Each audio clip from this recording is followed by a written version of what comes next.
What is up, YouTube? My Cowboys family here, bringing you guys the latest update on our very own Dallas Cowboys. And of course, as always, thank you so much for joining us here tonight. Take a second to hit like, subscribe, hit that notification bell, follow us on all social media at MyCowboysFamily, and of course, hop in the Discord, link for that's in the description box down below. What's up, everybody? Welcome to another one here, My Cowboys Family. Yes, it's a Sunday, but not necessarily a finale, as we're extending this one into a 2-week special.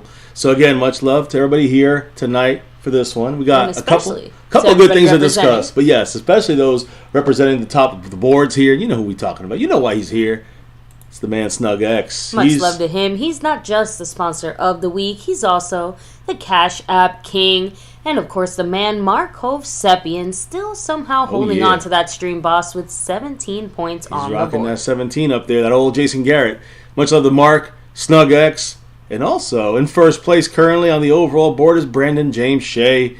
Yeah, Brandon James is in the lead right now. And, really day 2 of this 2-week, kind of run here, right? This 2-week run. Much love to Snug X, by the way, back-to-back like our 90s Cowboys in the Cash App. And also, Cash App leader this week. There is somebody in that house, guys, and it is none other than Jason Renfro. So much love to him. Jason Renfro, he's currently leading the Cash App side. Much love the Skeptical Fan, currently leading over Jason in the gifted membership side of things, our new feature. Right. Much love to him. Much love to everybody in the membership that got gifted membership from everybody, but specifically Jason Renfro, and of course, Skeptical Fan, who was last month's big winner as well. So he had 24 this month. He's got 33. Still got a couple days to go. So much love to Skeptical. It looks like he's going to take the back-to-back crown on the gifting side of things. And Jason Renfro in the house.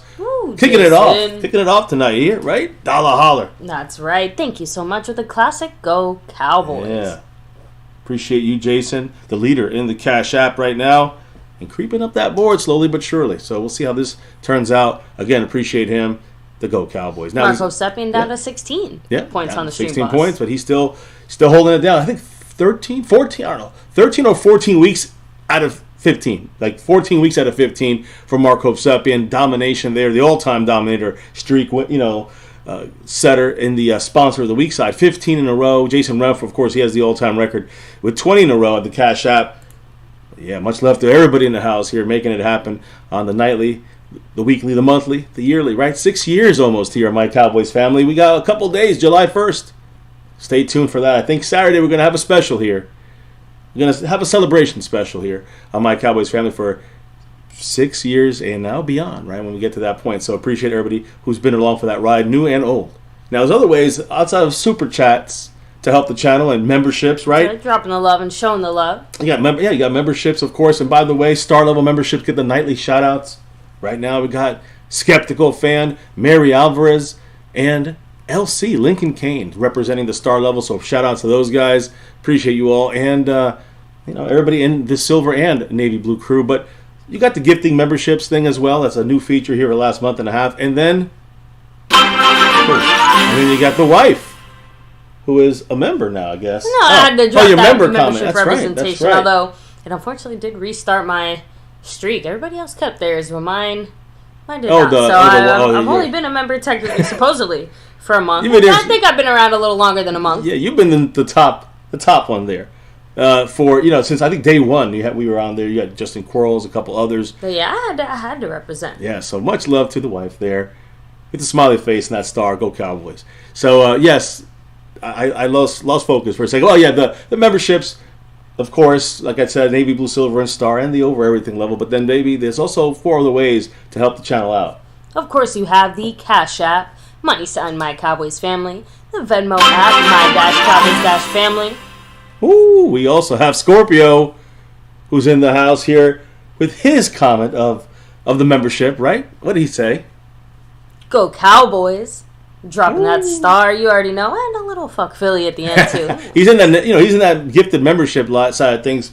So much love to Scorpio. It's 2 months in a row, back to back, since the memberships are back on board here. Much love to Scorpio making it happen.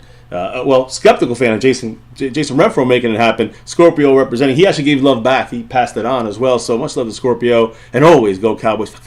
Always, you know that. Oh, Markov-Sepian in the house. Hawaii Mark. Appreciate you, man. Mark H. with that 5 on it. Kicking it off with the $5 holler. And by the way, re-upping himself on that stream boss till about, 19 now? little Brett Maher style so, flavor. Much love to Mark in the house. Always appreciate the man. He's powering himself slowly, I guess, back up on that board. On that board for the first time this week. What did the man say?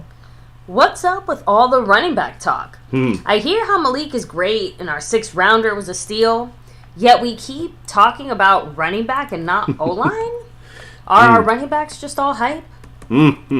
So, real quick, first of all, shout out to you, Mark. Yes. Let me go ahead and finish shouting out the ways you dropped the love, and then, yes, I'll go ahead comment. and touch on that. Yes. But you have, of course, the PayPal link and Streamlabs if you want your comment to show up right here on the screen like a super chat, just like Mark Hosepian super chat just went through. And so as far as the whole running back talk, I don't think it's so much that our running backs are all hype. It's that we're still missing a certain type of running back. And it's not 100% clear which one of these guys has the potential to maybe fill that role. Although, obviously, I'm going to throw this out there. I don't think Deuce Vaughn is ever going to be a power back any day soon. So, sorry for anyone who's disappointed. And actually, it's funny because I'm going to explain how we should be using those, a running back like Deuce Vaughn and a receiver like Kavontae Turpin in the running game, in the offense. And I'm going to discuss that tonight here with you, Mark. We'll discuss it, Mark, tonight about that. But I understand what he's saying when it comes to, the offensive line. There's seems to be an urgency behind that. It's just like, okay, you got to figure out who's the power guy, but he's going to get 20% of the snaps. Mm-hmm. Now, you might have a guy, like Zeke. That's a talk of him. The thing is, you got to figure who's going to be your pass protection guy, who's going to be your third down specialist guy. Do we have anybody? Is Deuce ready to roll with that? And we heard some of this in the past couple of days. We're going to hear a little bit about it tonight. But to me, it's more about the balance of running backs. If Tony Pollard goes down, that's the weakness according to Bleacher Report for us. If Tony Pollard goes down, similarly to if we don't get Terrence Steele back, or if Tyron Smith goes down, so I understand the concern. If you look at our top 5 offensive linemen, everybody's going to say we're fine when you see the top 5 healthy guys. I did want to shout something out as well, real quick. Shout out to you, Jason Renfro, with that 1, 2, 3. $1.23 holler there. Another Go Cowboys. Hell yeah. Brings Mark down to 18 points. Hey, it's a back and forth. The only thing I wanted to add in there is just O-line is also, let's be honest, not exactly the sexiest position. However, even though most, I think, football knowledgeable fans put a lot of weight and emphasis on the O-line and understand its vital importance, overall, that still doesn't really make people any more excited to make O-line moves for the most part. So, as much as you might feel, and I have to agree that O-line is definitely, I think, the bigger issue or the bigger priority as far as like, hey, if this guy goes down, we're screwed. I can also understand why we're in a similar position with running back in the sense of we, right now, do not have anyone that can even come close to, filling in that Pollard role if he goes down. When we discussed this last night, we actually said, Pollard going down, I have more trust, I guess, in Malik Davis, and then you have to have somebody else picking up some other pieces that Pollard can do that maybe Malik Davis cannot do. So to me, that's where I see you can maybe get by at running back because you have 3 different guys that can do different things, right? And it works together, right? But at offensive line, you lose one guy, the whole thing tumbles. It feels like, and that's something that I think. I have a feeling McCarthy has a plan in place to get the ball out fast from Dak Prescott's hands and let Dak be a little more mobile back there and break the pocket. Not necessarily run, but extending the play because the offensive line might have some weaknesses throughout the season. And I think that may be something where I think McCarthy's planning for not having all 5 guys ready to go. Even if we end up getting Dalton Reisner or picking up another guy or someone comes and performs above and beyond at that left guard spot. So I feel you, Mark. I know Mark dropped another 5 on it as he's moving into 3rd place on the overall board. 23 points in the stream, boss. What did the man say with that 1, 2, 3, 4, 5? It just makes no sense. Our quarterback's $40 million and we're getting injured. We lost starters. We have injury concerns on the O-line, and we're looking for more running back depth. So, now, I did want to throw this out here, too. I do, like I said, I still think that it is important to figure out what the situation is for running back, but I think I touched on this more yesterday. I feel like the Cowboys are going to do a cut and paste type of approach, right? Running back by committee, right? If you want to call it that. If we lose Tony Pollard, although we still need a big guy to do the. Let's say we get Zeke to do 20% of snaps in short yardage. Zeke should be still doing that. Although Jerry Jones will probably extend that role to him to be a full-time, our full-time running back for the whole year. But he'd be the best bet as of now at running back. And again, like Mark said, it's not the biggest concern because there are three guys. If Ronald Jones, Deuce Vaughn, and Malik Davis can do that role for Tony Pollard, then we should be all right. But if the Cowboys are looking for someone who can give you maybe a bigger impact for a cheap price, a Zeke. Do you think Zeke's the answer? Because I'd rather get the three-headed monster. Not so much Zeke, but Drums and Cowboys even said in the chat, if the Cowboys are serious about that, Dalvin Cook becomes a much more viable possibility. I feel like at that point we're spending too much at the running back position. Too much money at running back. Agreed. To a point where I don't think even the Cowboys would be comfortable in doing something like that. So again, another 5 on it there by the man Mark Hosepian. He's just roaring up this board in the second place. What did Mark have to say, baby? First step is to have solid starters, and next are backups. If Vaughn was the steal of the draft, how much more do you want then to have that? Because Deuce Vaughn cannot carry the load for a full-time running back position. He's a steal because of if you use him as a third down Darren Sproles in the 6th round. That's a steal. Yeah, he's kind of a gadget guy. Yeah, but he's a gadget guy. If you use him right, you can really get a lot out of him. He's not your full-time bell cow carrier. Now, like I said, I think even when we get Tony Pollard, you still use Deuce Vaughn. You still use Ronald Jones if you got him as a short yardage guy. If you have Zeke, you use him as a short yardage guy. But you got Pollard. You got to have the guy replacing Pollard. And right now, it's Malik Davis, the best guy we got. The other parts are still there. They might have to be utilized a little more and a little less of Malik Davis. And if we have Tony Pollard carrying the load or the snap count like 80% of the time. So whether it's catching the ball or running for Tony Pollard, now we got to have Malik Davis go to 50% of the time, and then you're going to get more Zeke like 30% of the time, or you're going to get more Deuce Vaughn in a different manner. A lot of maybe passing downs with him running out to catch the ball. Instead of just third downs, you can see on second and third downs with Deuce Vaughn. And maybe, what I'm saying? So it's going to be balanced out that way. The Cowboys feel I believe they can do it that way as well. Or they can go and try to get another running back, although, like you said, too much money in that spot. And if you look at, the situation of the offensive line, why make it harder on yourself? And not get someone there and ready to go. They are going with Chuma Edoga and Josh Ball and Will Etzko at that guard spot. They're playing with fire in some ways. You got Austin Richards, rookie, TJ Bass, undrafted rookie. Come on. So there's a lot more unsurety there than at running back. Mark with that $2 holler also said, we're forgetting that we have 3 excellent wide receivers. Hey, we ain't forgetting that. Agree. And, how we utilize them in this Mike McCarthy Texas Coast offense is going to be the key to success on the offense this year. Really, I think the way we use this offense is extremely more important because of the offensive line issue. Yeah, and I'll go ahead and throw in this last comment before I do the shout-outs here in the chat. And then, baby, you can go ahead and share your kind of last thoughts here on some of the things that Mark is asking. But, man, I kind of lost it. I just had it. Oh, as far as the excellent 3 receivers. Something else to consider, remember our second-round pick, right? Schoonmaker, in the sense of, I remember I said this kind of not too long after we drafted him as far as like what the plan is for tight end.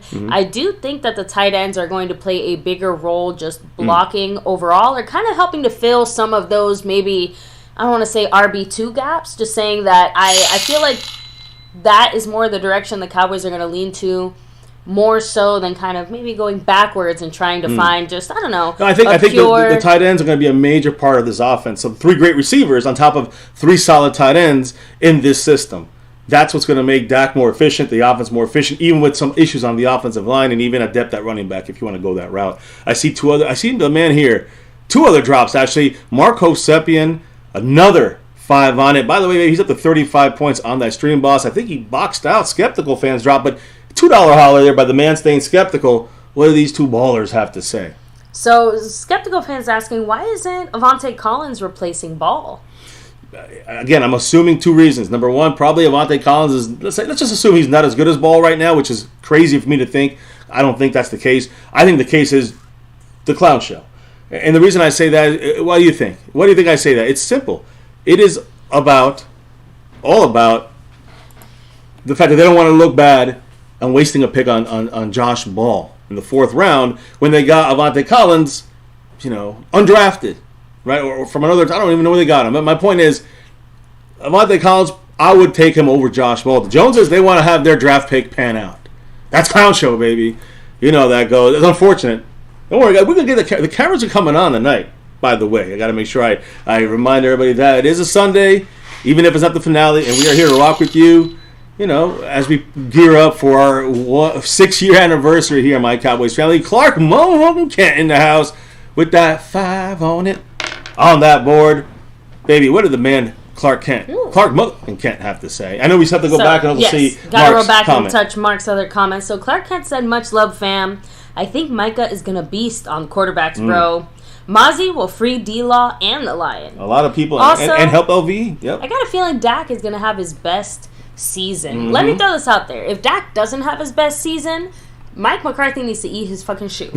So, and we touched on that quite a bit, right? McCarthy's kind of general mindset on the new offensive plan, right? We need to see it come to fruition, but if it is a Dak Prescott-led offense now with Dak in mind, you're right. His stats, his numbers overall need to reflect it. Maybe yard-wise, he won't have like as many yards as that one random season where he had 5,000-6,000 or whatever it is, but overall, in the numbers that count, right? The least amount of interceptions from Dak Prescott, the most wins, or at least knocking on the door of the same amount of wins that he's had before, which is 13-3. We're going to talk about the building. Obviously, postseason is really where I need to see Dak, butter his bread, and of course, roll him back, because I do think this goes into. And again, I just want to say, but that actually is the McCarthy factor, the Dak factor, is a lot of factors that have to come through. But this with is what where we got. Mark also, his comment, right? He's like, I'd rather spend $5 million on a serious upgrade at the O-line than $5 million for a backup running back. Agreed. Considering that we have a ton of receiving talent to compensate for that. So basically, again,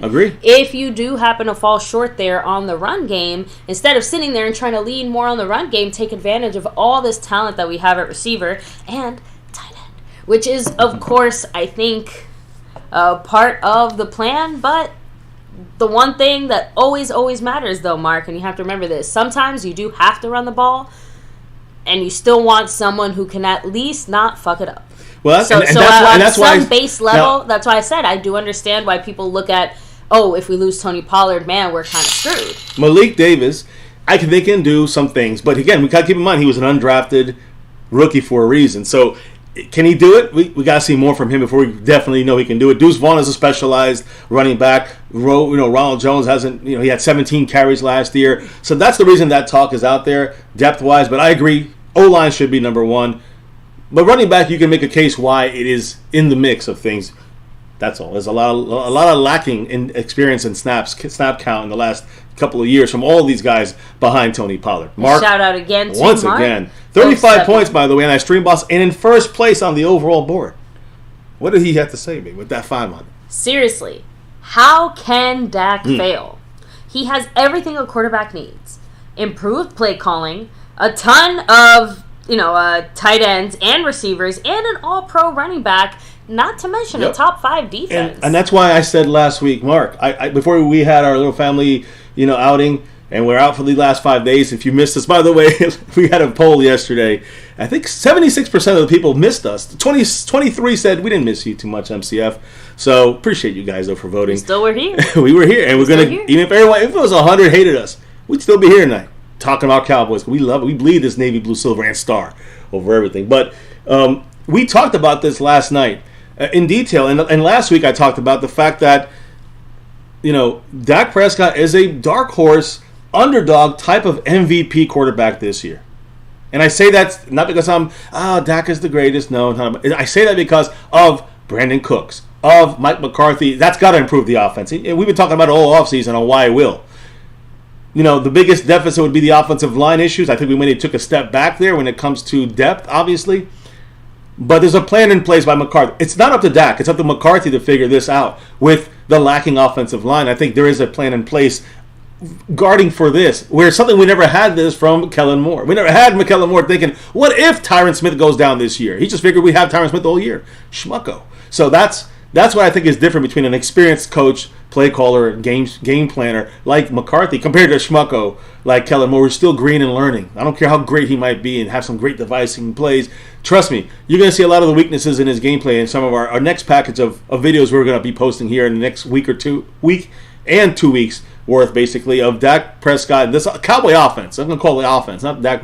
The Cowboy offense interceptions from last year. You're going to see some of it's the receivers. Some of it is really difficult, route options for the receivers to master, like CeeDee Lamb and Gallup and others. Dak sometimes as well. The play calling. I'm just telling you guys. You'll see offensive line issues. This all shows up on why we had so many interceptions last year, and I think all that's going to be at least cut down. A big time cut down from last year. That's my true, not just guess, it's almost my guarantee. Marco Seppian with a $2 holler. Before we get rolling, because we got more to talk about tonight, yes, Dak speaks about the fact that the plan going forward and why he believes we're just going to get better, because this has been building for the last 2 years. So we're going to talk about it here, Mark, and he drops another 2 on it, goes up to 37 on the Stream Boss, and still is, of course, in first place. Said, well, we are forgetting about the clown show. Mm-hmm. Can't, honestly... That is one factor that is always hard to mitigate for. It always hangs over our head. You can never forget those red noses. So let me go ahead, hit up the chat, do the shout-outs for everybody here, and then, baby, we're going to jump right into some of the news and obviously continue to touch on your comments and things like that here. It's getting a little smoky, though. I'll explain why in a minute. What's up? Hello and hi. And by the way, yes, I obviously do believe that Jalen Hurts is going to have probably a better year in a general sense. Just throwing that out there because I know you asked yesterday. The issue for him will be if they run him too much. That's where problems can happen. I'm just saying. That's what he said. They added running backs to the team, so that will take. That's why I do think he's going to be a little better. What makes that offense go a little bit better is the fact that they have a Jalen Hurts that runs the ball. Mm-hmm. That's got to be part of the game plan. Which now that he has a big payday attached to his name, a la Dak Prescott, I wonder if we're going to see the same thing that we saw with Dak Prescott. Right now, you're getting paid. Now we can't really afford to have you run in that same way. So, Acme AM, what's up? Hello and hi. We have Rolando Rodriguez all the way from South Texas. Of course. Burn Bar. Much love to you. Burn. Exclamation point, Flute. I hear you. We still have to do that, by the way. Of course, the man, Marco Seppian. Oh, yeah. Much love. He came, took this thing over. So, Mike Aldana, much love, saying, even though Tony Pollard's getting paid as an RB1, doesn't necessarily mean he can carry the load the same way that Zeke was able to. I agree, but I also think that he can do a lot of things that Zeke can't. I think of him more as a Deebo Samuel type player that can catch, the dynamic player at the backfield, the speed, he has the strength. That's what, I don't compare him to Zeke, I compare him to Deebo Samuel. Let's use him in, as such. You don't use him as like Zeke. Yeah, they're different types of running backs. Exactly. Regardless, even though they're very similar sizes, which is funny. Jumps and Cowboys in the house, saying a great running game controls the game, keeps the defense fresh. Hell yeah. Yeah, we're going to get into all this, guys. Trust me, we got to get the cameras on here. Cactus G in the place to be. Who actually says he thinks the O-line's fine. Controversial opinion here. Dave Walker, what's up? Clark. Motherfucking Ken. Mary Roberts, hello and hi. Tricky Nikki in the house. Q Ball, what it do? A lot of the Acne crew is in the house here tonight. Texas Cat, what's up? Hello and hi. Of course, Skeptical fan. Always staying skeptical. Always. And by the way, I don't know why the Cowboys are still hung up on Josh Ball. I think they're just really hoping he does something for them. They don't want to lose face. That's the clown show. That's all it is. Trust me on that one. I kind of get it. So Scorpio representing what's up. Remy Solis in the house. We have Dwayne Broussard, the top dog himself. OG. Andrew Ruiz, what's up? Devontae Alvarez, Jason Renfro, and of course, Marco's happy and with that 5 on it. Well, right before we're going to put the cameras on, lights, camera, action here on a Sunday night special. What did the man say? What's scary is Philly has a good defense, and they added 2 absolute studs to that good D-line. They did. And O-line is our weakest position. One guard is all we need to make me stop bitching. And Dalton Reisner, those 2 words, I'm going to keep singing it till someone hears me. I've been saying it for freaking 3 months. No joke. I've been looking at this for 3 months, and I've been saying Dalton Reisner. He's worth it. $5 million, you bring him in. He's asking for maybe 9? I don't know. We'll see. But the point is, I'm with Mark on this. I'm also, I'm not really afraid of Philly because here's the thing. You can get 20 defensive linemen. It doesn't matter. I mean, it doesn't matter initially, right? It matters because you can keep the pressure on that offensive line with just the rotation of guys, but they all can't play at the same time. So let them load up.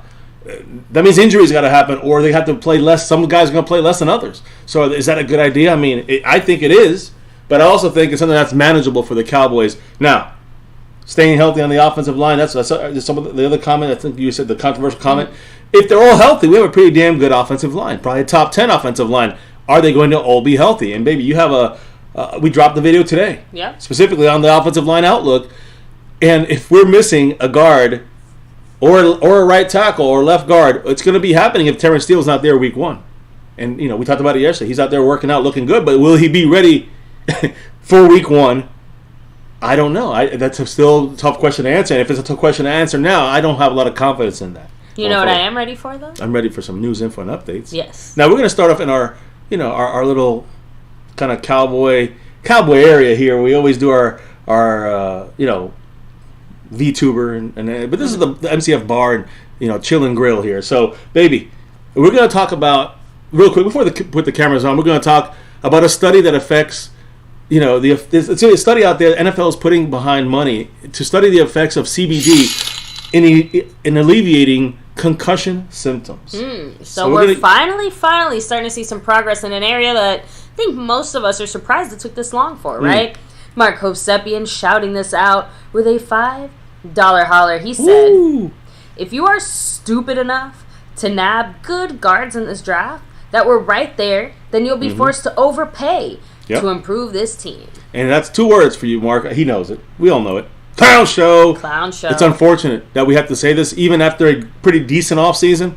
Still, clown show rears their ugly heads, and that's another example. Osiris Torrance. It does sound like the guy that they had their eye on the most was no longer a viable option. But like you said, we're not necessarily looking for first-round talent here. We're just looking for some better additional depth, something that can add more than what we have. Yeah. So I mean, again, that is to me the. That's the pick, the second-round pick there, Schoonmaker versus Cyrus Torrance. That's the mistake of the draft. I don't know. I put a question mark there. I didn't say that's definite. But that's the one we're watching the most. Let's hope it's not. Yeah. Right? So kind of rolling back a little bit. We got a smoky room here. Why is that, baby? Well, like you kind of touched on, the NFL is finally moving forward on researching how CBD can help alleviate concussion symptoms. And earlier this week, the NFL and the NFLPA announced that they're granting over $500,000 to fund studies looking into this and other kind of innovative pain management solutions. So it's not just CBD. They're looking at, like you said, alternative things here. The grants are being awarded to independent researchers at the American Society of Pain and Neuroscience and Emory University, which is in Atlanta, Georgia, if you didn't know. Both studies are trying to find basically non-opioid-based alternative treatments to handling pain, which, of course, NFL is pretty interested in that, considering that there's so many injuries, right? So the funds are going to study how mindfulness-based interventions can be delivered before orthopedic surgeries and how that can possibly affect people's pain levels, how much opioids, things like that. So they also, are feeling pretty confident about this, but they're looking into specifically comparing non-invasive vagal nerve stimulation and cannabidiol, which is CBD, right, to current standard treatment. So basically, they're going to stimulate some nerves and get you not high. But this is forward progress, though, for the NFL. And hopefully in the next few years, we continue to see maybe more studies on CBD or marijuana itself, considering how many players are open about their usage of it, not just in pain management situations, but obviously specifically in pain management situations. So, let me. There we go. All right, clear the lungs. Let's get out of the room and back into reality. Yes. Bam, we're here, guys. Repping that star for everything with Mark Hovsepian with another one. Here we go. Or I say another 2. You just want to show. Wait, how about this? We're back in there. They don't know. They didn't see us. Mark in the house, dropping that 2 on it. What did the man say? Oh, crack me up. He said, "Don't get hit. That'll help with the pain." If you can avoid the hits, that'll definitely reduce your concussion possibilities. But hey, not everyone can do that, and especially in the trenches, they're always banging their heads. They can't avoid that. But yeah, I hear you. Usually, Mark. The phrase, you don't win if you don't play, does become relevant. And in this case, we do kind of have to play if we want to win. So yeah, well, Mark is winning right now, first place, 49 points on the Stream Boss, and now we open the doors, come back in. Yes, so the smoke has cleared. Yeah, we've moved past that. But thank you, Mark. Yes, appreciate Mark, you. That $2 J. Lou holler. Now, again, guys, sorry we missed you guys for 5 days. We're back at it, And it's gonna be different this next month because this is the low time of news, but there's still stuff out there. So we are going to update it. Yeah, we might again. We obviously might have more like 6 live streams in a week instead of every single day. Right. Even during these next couple of weeks, it might be like 5 at times. But the thing is that we'll still do our Sunday specials. We're still going to do the news info and updates. Anything breaks, how we do this. Nothing's changing. I'm just trying to say, but we do have to kind of manage the stuff here properly, and I think that we don't want to overdo it, right? With stuff that's kind of fluff. So we're going to try to definitely break stuff down and discuss it with you guys. That's the big thing here. And the reason I'm saying all of this is because it's not about the daily stuff. We might have still 6 or 7 in a week, right? A full week of every night doing it during these next couple of weeks. But the key is there might be shorter streams because it's just less info, right? So the discussions, you guys make the show 30, 45 minutes or 2 hours sometimes. So it's up to you guys and the discussions. And trust me, this was a very interesting introduction because we were supposed to be on camera like 15 minutes ago. Yes. The discussion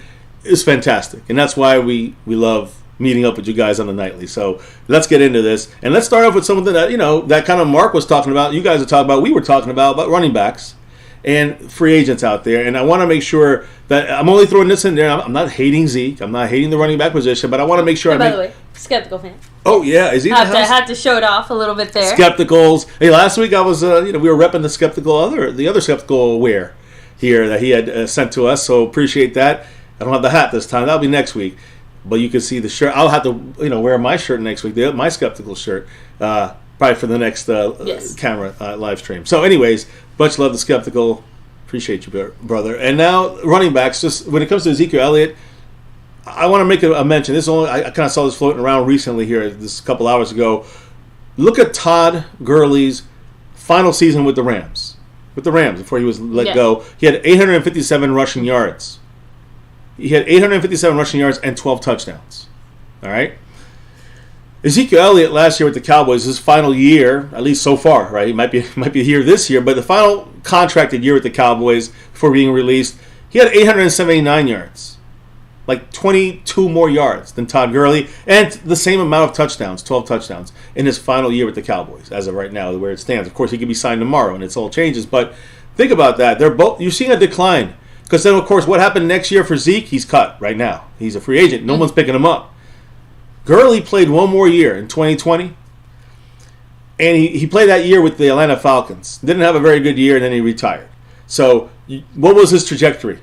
After a similar year as Zeke, right? And it was downhill. It's the way out. You cannot be a featured back anymore. And this is not on Zeke. I don't blame Zeke for this. This is the way he was utilized, and it was struck down from the top on the Clown Show from Jerry Jones. I paid him, play him till his wheels fall off, and that's what happened with Zeke. So, I just wanted to make the mention. It seemed like Gurley also, he had some issues coming in from college with his knee, and that also shone through, worn out there. Again, I will say the bigger difference between Gurley and Zeke is, like you said, the breakdown on Gurley happened a little sooner and was kind of anticipated maybe a little bit more. But I also think that when it happened, it just kind of he declined sharply and quickly. I don't know if Zeke's will be as sharp as of a decline, but I think that you can see that. My point is that he's not going to get better. His was a little more slow and steady, but like you said, you can clearly tell that his trajectory is going down and not necessarily up. Yeah, unfortunately. But again, if you use him right, he could be a very good power, short yardage, running back that can pass protect and catch out the backfield, 25% of the snaps in a season. I think the weird part about Zeke not being signed is that he clearly is better than, a good chunk of guys that are still there. Yeah, I agree. But obviously teams aren't willing to spend even a cheap amount. You got Kareem Hunt, you got Dalvin Cook, of course. You have, Zeke out there. You have Leonard Fournette. No one's paying for these guys. There's a reason.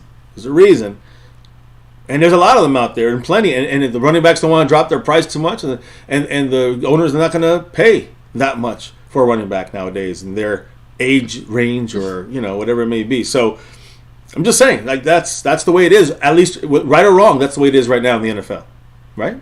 So let's move it on to analytics because that's what it's about.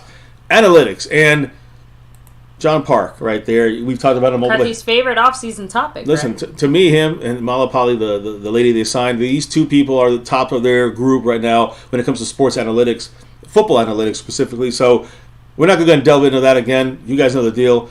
But I do want to say that today we saw kind of a little behind the scenes, if you were astute on Twitter, a candidate for the analysis job that was posted by this guy right here, John Park, kind of put up on the internet there an example of the kind of reports that he would be producing for an NFL team. So, in this case, it would be the Dallas Cowboys. The subject of this report is none other than Micah Parsons back there, yeah. So John Park looking for someone that that's going to break down his analytics. Micah Parsons was the example here, and for this applicant, so to speak. And so showing this guys the goal for this person, his name is Joey Analytics. But this is to showcase his ability to be able to communicate complex information to non-technical audiences, like ourselves, basically. For laymen. Yeah, for layman terms, right? And compose information so that it's be resourceful for coaches, executives, players, etc., right? So the report was Micah Parsons' versatility, positional traits, game planning, and development. So interesting breakdown there. And I just took a couple excerpts of what he kind of wrote. Basically, he said this, that Parsons indicated he wanted to increase his explosiveness by adding muscle to his frame, and we discussed this. He said it. I'm not going over 255. At 255, with velocity maintained, Micah Parsons' raw power would increase to 656 kilograms per minute. Kilograms, meters per second. Yeah, that's a 76th percentile among all edges in the sample size, in the sample kind of example. So, just an idea of like his addition, the velocity with the weight gain, he's actually increased everything. He's increased the raw power, which would be just the impact. There's going to be more fumbles. There's going to be more issues going on when Micah hits you this year, gaining the weight and keeping the velocity the same. Now, Mark Hosepian dropping that 5 on it, going up to 54 points on the stream, but back into the orange now. What did the man say, Mr. Mark? So thank you, Mark. He said, there were 2 studs at guard for us and a slew of running backs. If running back was such a concern, you don't draft a Darren Sproles type. You draft a good backup with Vaughn. I agree. I 100% agree. Deuce Vaughn is not he'll never be the workload guy, the number one, ever for any team in the NFL. That's not happening. I don't think it was like that in college. So he's going to be the guy you have to use, like I said, specialized for those plays that you get him out in an open field area, catching the ball, sweeping. I guess you can sweep. You can run a sweep play and pitch it out to him. You get him to the corner.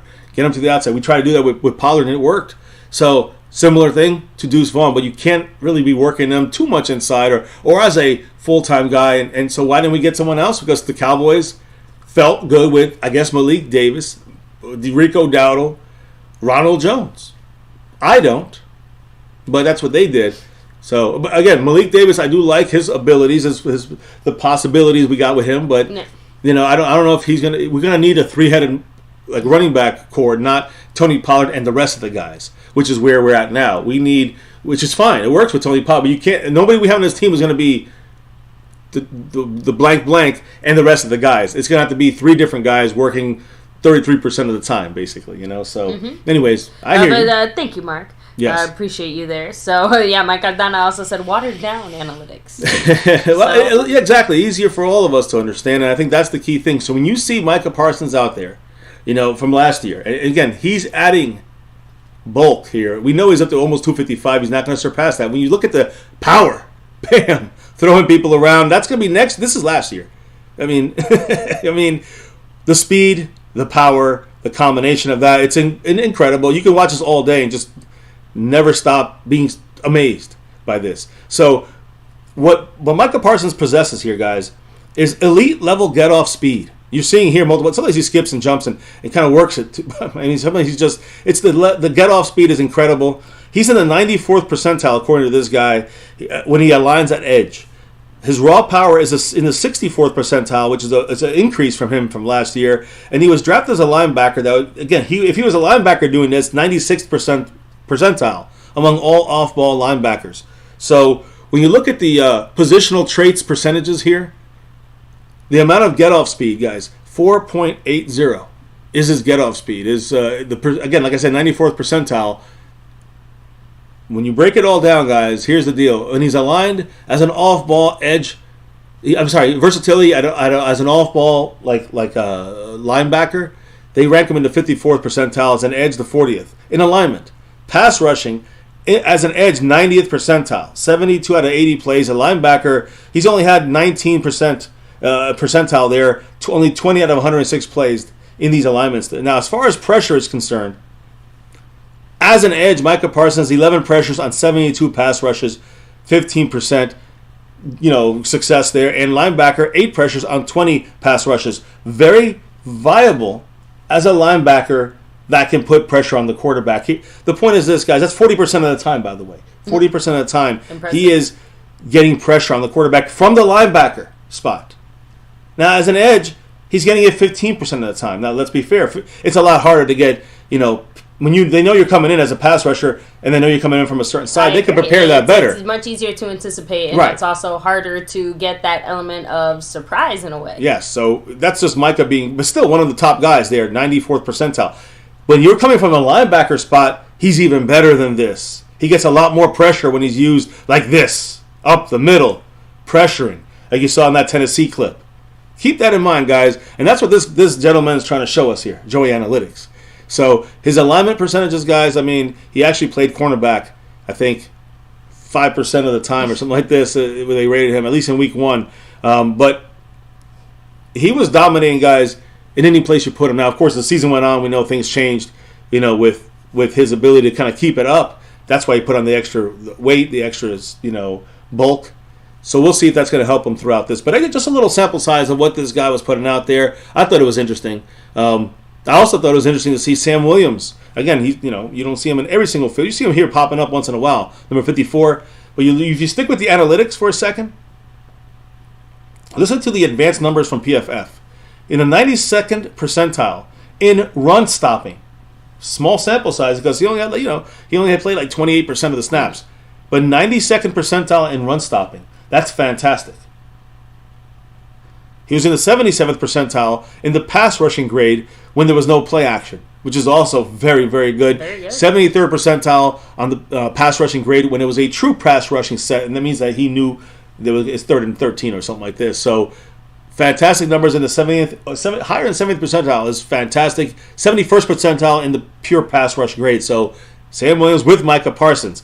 Putting all the analytics together, we should be seeing a dominating defense just on our front. We talked about the back end already. Talked about the linebackers, what they're going to do and how they're going to get help from guys like Mozzie Smith, guys like Hankins from the inside. But of course, like Micah, he's going to be the guy really reckoned-ish, if you know what I mean. And that's we're going to see this time something again this year, So inevitably. Yeah, I mean, that's the great thing about Micah Parsons. Whether you see him in the sand pit practicing and doing this thing, like this, whether it's this, whether it is the the last year's kind of clips you just saw, putting it together with the analytics, and putting it together with with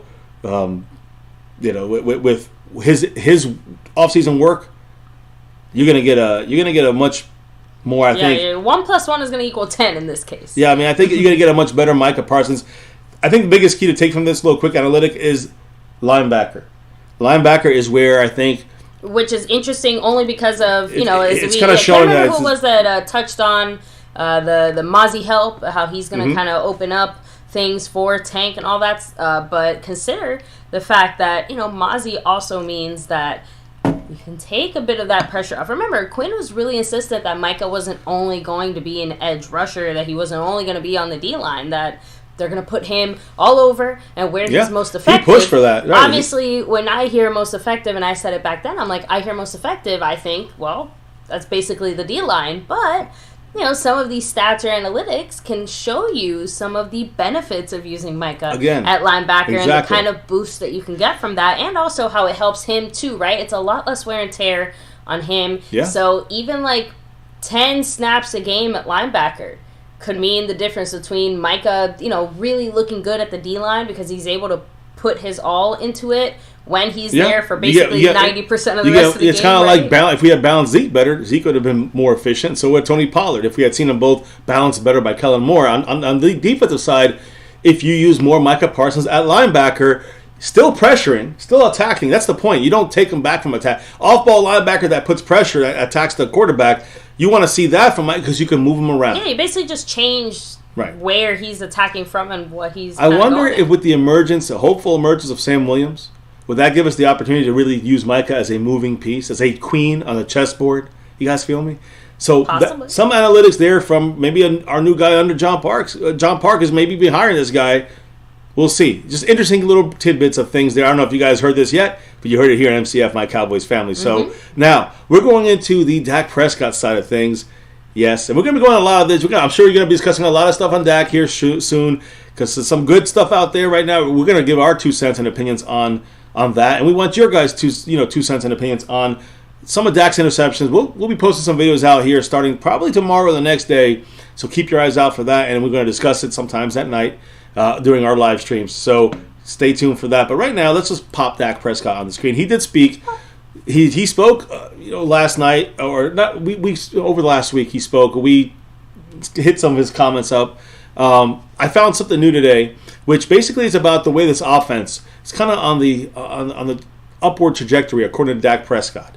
He said basically, in his career, this is the first time in his 8 years that he's seeing consecutive seasons that are continuously getting better, that are building towards something bigger. Which is, honestly, it's true, because back in the, I hate to say it, but back in the Garrett era, we kind of knew we'd have one great year followed by one bad year, and there was never any consistency in the good things that were happening. And you could almost set your watch to it, right? Under McCarthy, you do have to admit that there has been a gradual increase as an overall situation, and obviously in specific areas of the team, just a general upward trajectory. Yeah. And most of us are expecting the team to look even better than they did last year. And last year was pretty impressive. Yeah, that's the thing. I mean, we did good against good teams, and we won a playoff game. That's not enough for us Cowboy fans, obviously, and definitely not enough for me. That's why I said we got to continue that trajectory. We cannot go downwards like a Garrett, kind of up and down. And we didn't really have 2 up and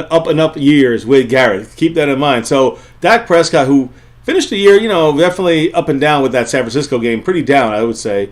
But had a good week before that here, as you can see on the screen, against the Buccaneers. But let me put it this way, guys. Dak Prescott spoke with David Mino and Justin Monty of 96.7 The Ticket. We talked about some of his comments yesterday. So early in the conversation, it was said that, that through the DFW Sports Station's Twitter account, Dak was asked about whether or not this offseason felt any different than last year. First, he talked about the list of coaching staff changes and player additions that have occurred since the start of this football year. And then he kind of, added, I'll say this, he added an important paragraph here. What did Dak Prescott say, continue speaking about this team going forward? So he said, quote, "You're able to take now 2 12-win seasons over in this one and build. First time in my career I can say I feel like consecutive seasons are building. Going back to 2021, we have been able to build. We built that year, now we can build again. And I think that's the best real chance that you have of making it." So again, guys, making it, what does that mean? There's only one place we want to make it to, right? That's winning the Super Bowl, but it's also making a really impressive playoff run, Super Bowl run. That's what we're talking about. So championship, Super Bowl, right? So again, when this was shared, there was a lot of reactions from fans, from different people out there, that they felt it was not real from Dak. It was not genuine from Dak. He's just saying the right things because he's the face of the Cowboy team, like America's team, right? Yeah. So, and a lot of people, he does say the right thing. I will admit that, but is it also what he believes? So, again, others said that this is a good message, and again, we know the locker room's behind him. But you also look at this, guys, that, the team, the Cowboys are definitely building on back-to-back good winning seasons, right? The recent changes that we've been talking about here all this offseason, good or bad or ugly, we've criticized it. I'd say this is a better offseason than most. Not saying that's perfect, it's far from it. So I feel we've gotten somewhat better.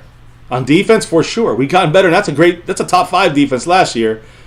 Now what are we? We got better on defense. And on offense, maybe there's a step down or sideways, a lateral move, but there's some upgrades as well, especially in the play calling, especially with our receiving core.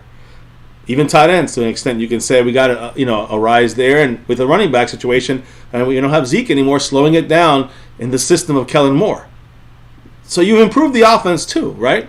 So to me, guys, with 2 back-to-back winning seasons like this is why I was talking with Mark earlier. This should push the Cowboys to being a better team, to being in the conference championship / Super Bowl, maybe a champion. Maybe that's 6. There's a lot of people that also say, he says it every single year. Dak is always saying this every year, same old, same old. And, my question is, what are you supposed to say? We're going to lose?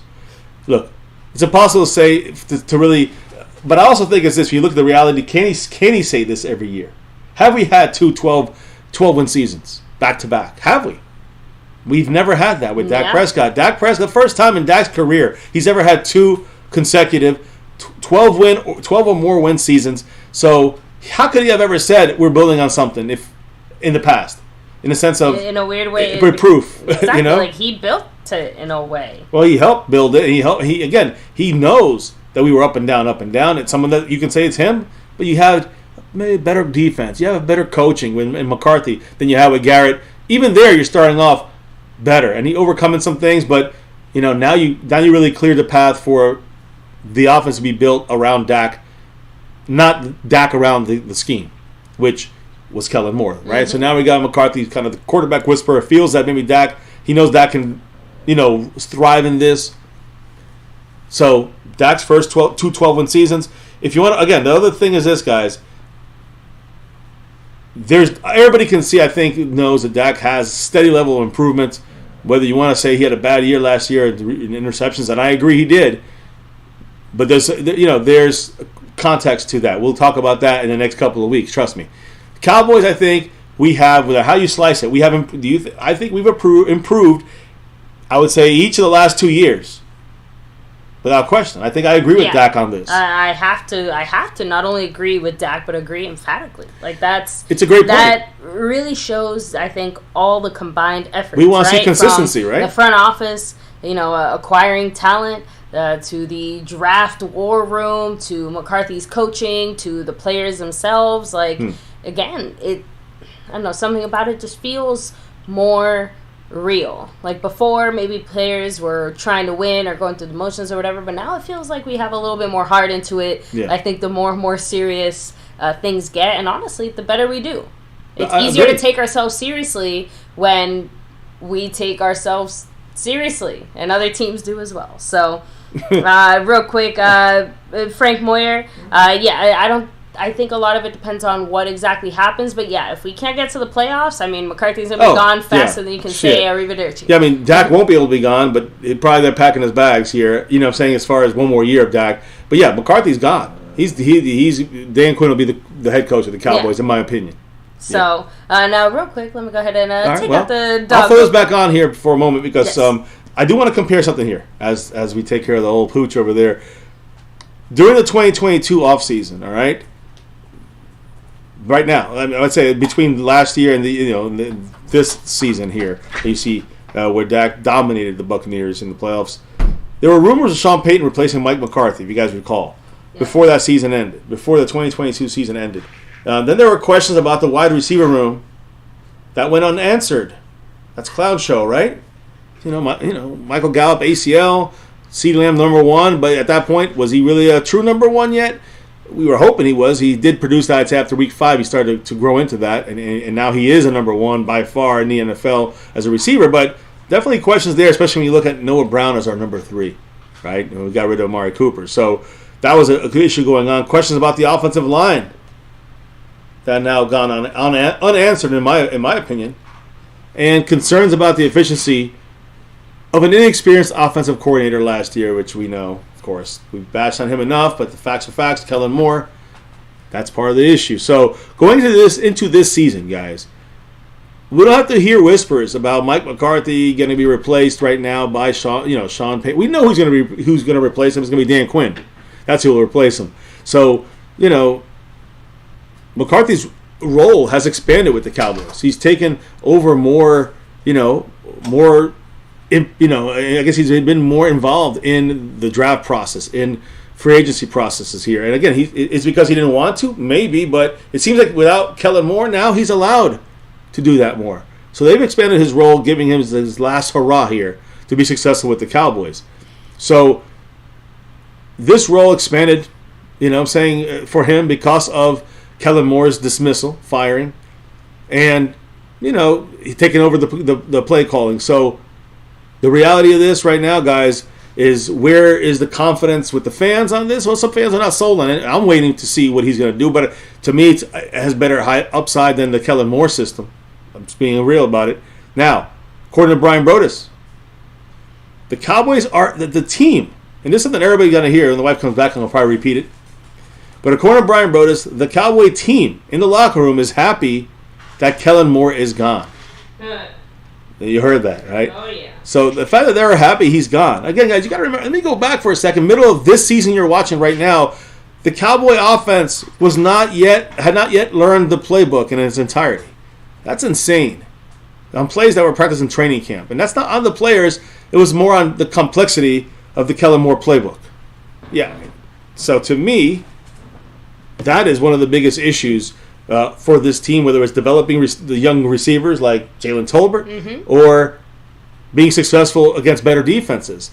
That was the key issue in this offense. But so yeah, I'm not going to lie. That makes me laugh to know that relief happened. I mean, honestly, I don't know about you, but imagine graduating school, getting to your job, and being told, oh, by the way, here's the test. Here's the book. Go study it. 9 months later, you still don't know it. And that's the problem with our offense last year. It just never clicked. It took a while. I know Dak was gone for 5 weeks, but with the injury, was that the reason why they couldn't get it?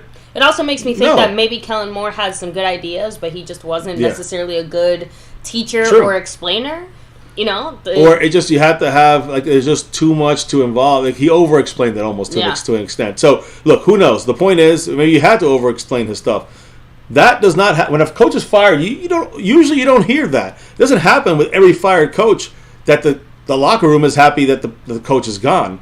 It doesn't happen for no reason at all either, right? It's not going to be because, they were happy he's gone because what? It had to be something that was negative to the team. So, when you look at questions like, on the offensive line, who's going to go where? Which five are going to be there starting? We know the best five are. Are they going to be healthy?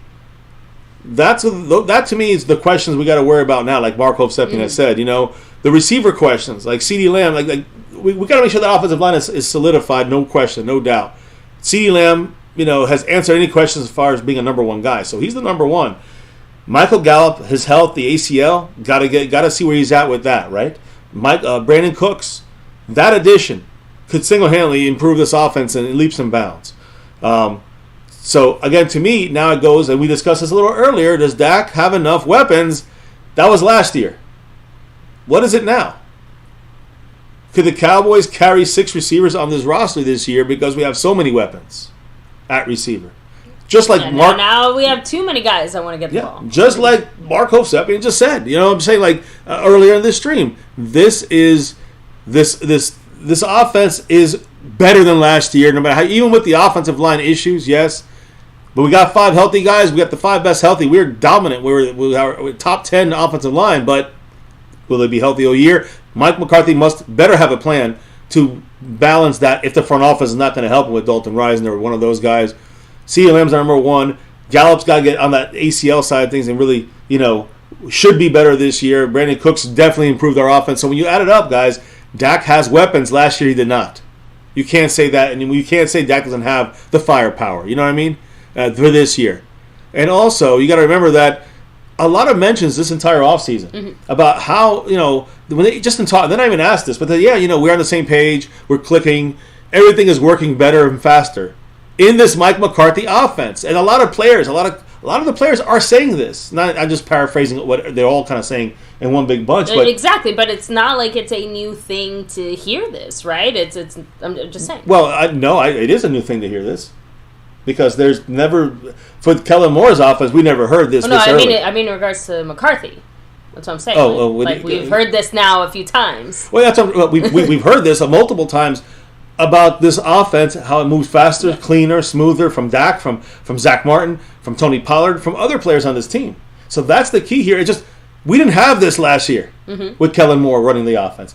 And we definitely didn't hear this in the middle of the year from Kellen Moore's offense and the players. Exactly. Talking about, Cactus G, it's also hard to know what direction the Cowboys could take if somehow all of these things, don't happen to work out. If they all implode, we're screwed. Move on. Yeah. So at that point, I feel like we would have to start from scratch. But I'm not sure what direction the Cowboys would take. It does feel like the right direction is the direction McCarthy is taking us in, though. Listen, currently, it's definitely better than we were at last year. Whether it's the front office clown show shit, whether it's Kellen Moore's play calling. The defense has gotten better without question. And then you add in the things I just said about the offense. I mean, we're a better team. There's no excuses for McCarthy. There's no excuses for Dak Prescott. There's no excuses for anyone out there. And definitely much love, always much love to Mary Alvarez from that, again, star-level membership side of things. Right. What did Miss Mary Alvarez have to say, baby? What's up, Mary? Much love. Saying hello, everyone. Hope everyone has been doing great. And God bless you all. Appreciate you, Mary. Thank you, Mary. Appreciate you. Go Cowboys. You know it. Always. You know it. Appreciate you. And star-level member here. Top shelf member representing here. Mark to 53 points. The star membership perk from the last time, Mary, is percolating. Yes. The jersey's flowing out there. To get to us, and then we'll let you know. We'll definitely keep you in the loop, Mary. Much love to you. And yes, but I'm assuming it's on a plane or on the back of a truck somewhere right now. Yeah, it's probably in the process of being delivered. So the Mosh Man has it all going on in order. So appreciate you, Mary, once again. Thank you. And appreciate your membership here in the star level. Now, we do have look, that's the way I'm seeing the offense kind of going forward. McCarthy is getting everyone on the same page. On top of all of the improvements. Again, we need more on the offensive line. Maybe a little more depth at running back. But we have replaced a Dalton Schultz, hopefully. Or at least somewhat replaced him. We've improved, I would say, the specialty running back. I guess like a DEUCE Vaughn. You're going to have more Turpin. I'm going to continue to talk about these two things here in a minute. But you have all these things. Brandon Cooks, takes you over the top. The play calling. All these improvements, guys. It sounds like the Cowboys are not just, just built 2 years and just are done. We built 2 years and are continuing to build. This offense is 10 times better than we were last year and the previous year before that. The building continues. And I think we just saw this again in this offseason. Whether we like it or love it or it's okay or whatever, it's definitely an improvement. Now, finishing this up, guys, with just couple quick comments. I'm going to hit the chat real quick and remind everybody what we got to do here. Dak Prescott, appreciate you, love you. But now it's MCF time, baby. Of course, you got to remind everybody to hit like, subscribe, hit that notification bell. You guys can follow us on all social media at MyCowboysFamily. Don't forget to hop in the Discord as well. The link for that's in the description box down below. And we have to give the love and the appreciation. You know why he's to here. The people making MCF happen. Yes, SnugX, the sponsor of the week, SnugX. The Cash App King as well. Back Cash App King, by the way. And Mark Hovsepian, who repowered himself up, by the way. He was down at 15. Yeah. Now 53 he's got 53. In that spot. Also, Mr. Mark is the leader on the overall board, trying to get that sponsor of the week. Jason Renfro is the leader on the Cash App side right now for this week, trying to get that Cash App from SnugX. Both those things in the balance as we have a full week to go. So much love to Mark. Much love to everybody who's dropped the love here tonight. Gifted memberships here this whole time. Skeptical fan, I know he's in the house. Jason Renfro, I know, dropped the love. Skeptical fan, Mark Hovsepian, of course, Clark Kent. Much love to him. So appreciate everybody tonight. And everybody hitting that like, subscribe, and that notification bell. Now we can continue with the finale of the show here, guys. I thought you'd be a little quicker one tonight. Although we talked a lot today, as we always do. Continuing on the theme of the offensive side of the ball, I do want to bring up two guys that I want to see used in our offense this year. And I think we're going to see them used in our offense. Turpin, playmaker. DEUCE Vaughn, playmaker. Now, I know... Agree with both. And so, are we going to be able to find a way to get both these guys on the field? We've been hearing, yes, this is the way the Cowboys... Now, are they going to be on the field all the time? No, guys. These are specialty players. They're going to get 10 snaps in a game, but it's going to be at down and distance situational football. That's going to be major, and at times in a drive or in a game on a down and distance situation where you're going to want to use these guys, to set up another play or to be able to take advantage of their speed. So the Cowboys have to get both these electric playmakers on the field. DEUCE Vaughn, first and foremost, guys. How about DEUCE Vaughn as a safety blanket? Now I know Darren Sproles style. Look, he could be back there, with Dak. I mean, with Dak in a shotgun, and he'll go out there for a screen and get the ball. And you can do that with Deuce Vaughn. Don't get me wrong. We've heard about him being used in the red zone. Yes. With the starters, Deuce Vaughn, Dak, and the offense, everybody. So you got Deuce Vaughn. He's obviously not going to be necessarily running the ball as much as catching the ball. So, what's the one thing we always see Dak have to do when Kellen Moore called a predictable 3rd down and 9 pass? What do we have to do when he couldn't attack down the field? Your answer here is one of the two. Either he threw it away or he high points the ball. Like, I'm just saying, right? High point the ball. One time. Tried to throw it higher. No. When there's nowhere to go for Dak, and what would he do when he always finds Zeke and dump it down? Oh, okay. Now, sorry. So there you go. So you were thinking something else. Like I said, I figured you meant more like throw it away or something. No. Well, of course he could throw it away, but my point is that Dak Prescott would. Again, last year was more forcing the ball, attacking.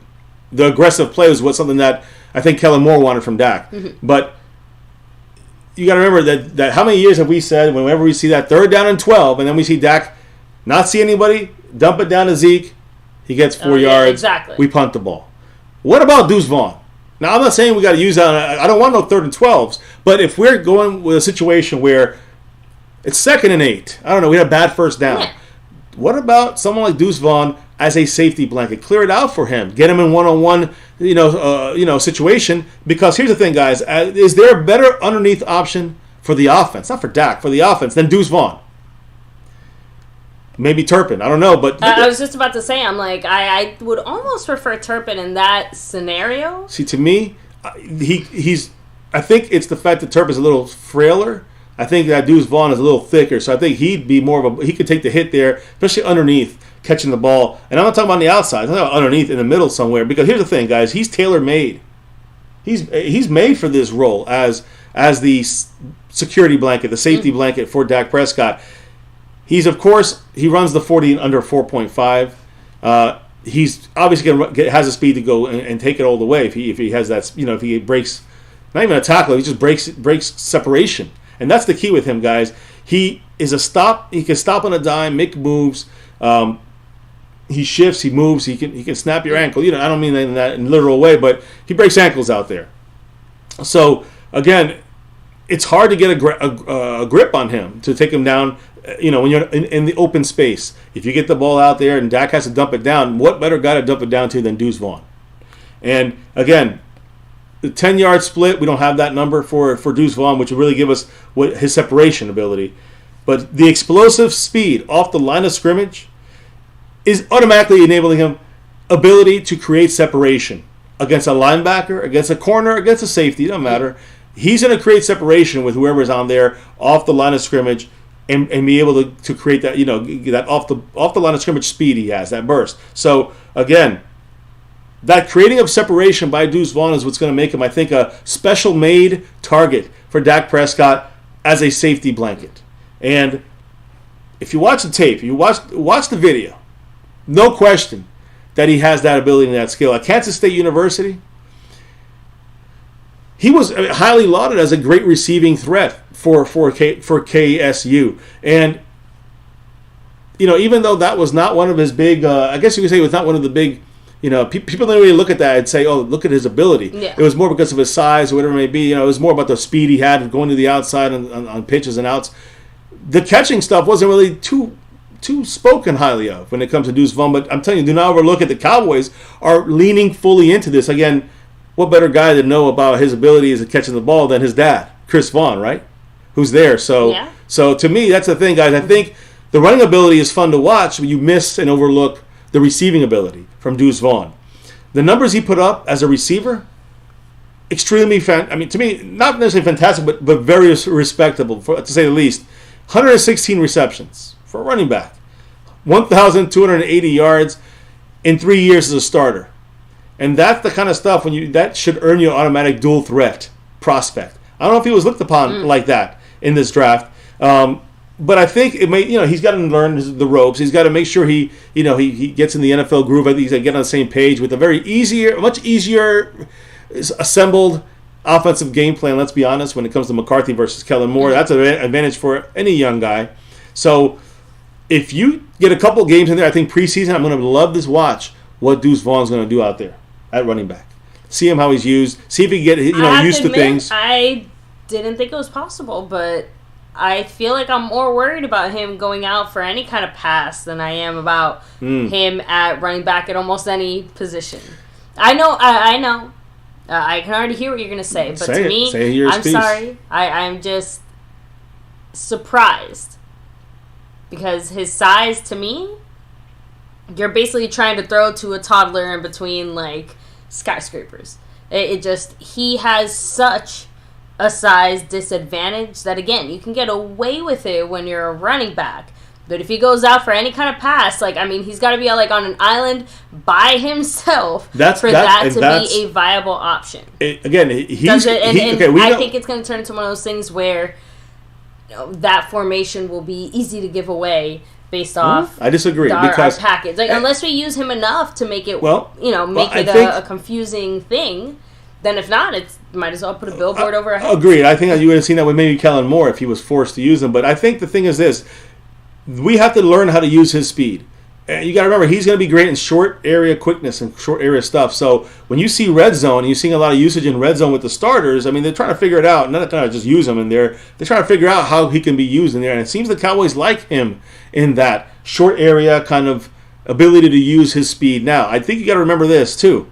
That it's going to take a couple games, but he's got to get his speed, his elusiveness, and his sure hands, his ability to catch the ball consistently is going to escalate the process of him getting more snaps on the field, which is what you're talking about. So I do think that Deuce Vaughn is the kind of guy that's going to get the ball in certain situations where all we're going to need is maybe 4 or 5 yards to get the ball in his hands. It's not going to be necessarily over the middle, maybe getting hit by linebacker. He's going to be in single coverage. Then you're going to see Dak looking to him. He could go single coverage anywhere on the field.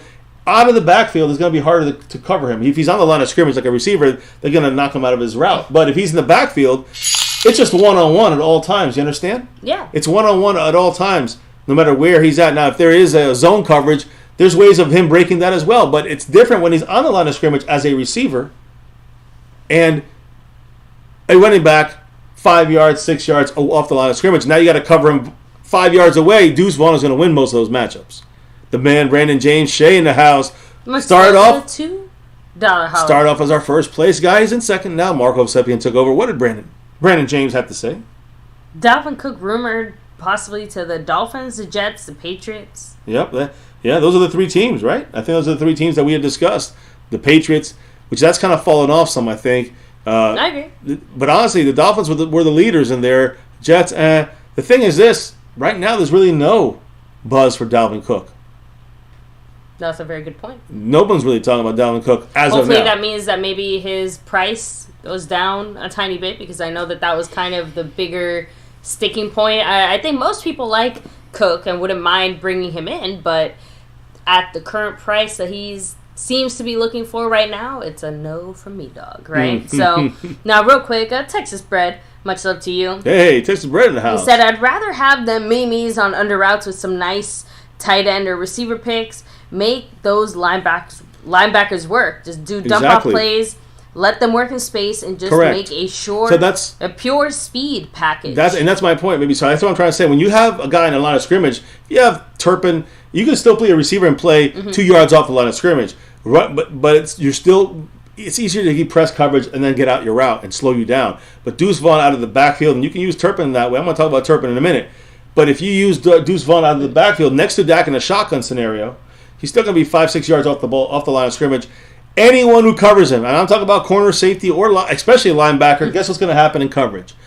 There's going to be in 3 seconds, in 2 seconds, it's going to be fantastic separation. Like Texas Bread just said, he'll be out, in space.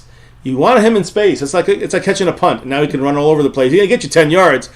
Imagine if, 3rd and 7, you want to get the ball to him. So you go out of the backfield, running some underround stuff and mismatches. You'll see a lot more usage of Deuce Vaughn.